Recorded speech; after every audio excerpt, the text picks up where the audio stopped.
Slightly melancholic, thoughtful music begins, a mix of piano and faint wind ambience. Imagine a Roblox world, not of chaos, not of battles, not of building, but of quiet goodbyes. A world where every block, every pixel, every tiny sound of footsteps holds a memory someone once cared about. That's where I come in. They call me the digital memory keeper. My job? To visit the worlds people are about to leave behind and listen to their stories before they disappear forever. Every night I join different servers, not the busy ones, not the trending ones, the forgotten ones, the ones with one player left waiting in silence. Sometimes it's a small room with a single light. Sometimes it's a massive world, empty except for the person who built it years ago. They know I'm there for a reason. They tell me about the friends they met when they were 13, the late nights spent building castles and cafes and dreams. They tell me how those friends drifted away, how one by one the chat messages stopped. And then they tell me, it's time to log off. That's when I start my work. I walk through their world, taking screenshots, saving textures, listening to every sound. The click of their footsteps, the echo of old music loops, even the way the light hits the walls. Then I build them a memorial, a place where the world doesn't vanish, it transforms.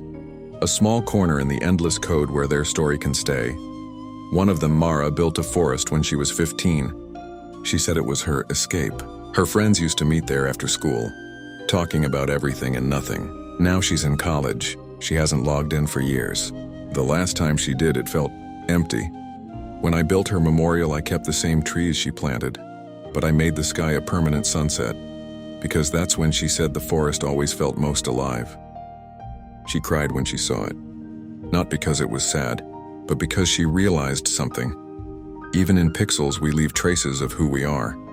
Another time I met a player named Kian. He used to play with his older brother. They built a city together. Towers, trains, music scripts, all of it. But one day his brother stopped logging in. Kian didn't know why. Months later, he learned his brother had passed away in real life. For years, he kept the server alive, visiting it every weekend just to stand there and listen to the background music they made together. When he found out the servers were shutting down, he called me.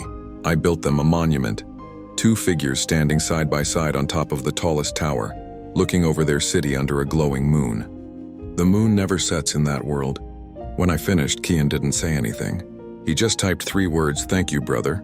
Soft piano intensifies slightly, then quiets again. People think games are just code. But inside that code are memories, the laughter of childhood, the friendships that got us through hard days, the little moments we thought didn't matter. And when those servers shut down, it's not just data that disappears.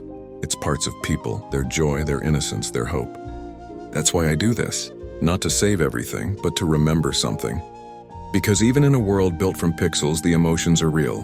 When I finish a memorial, I leave a small plaque that says one thing. Someone once cared here.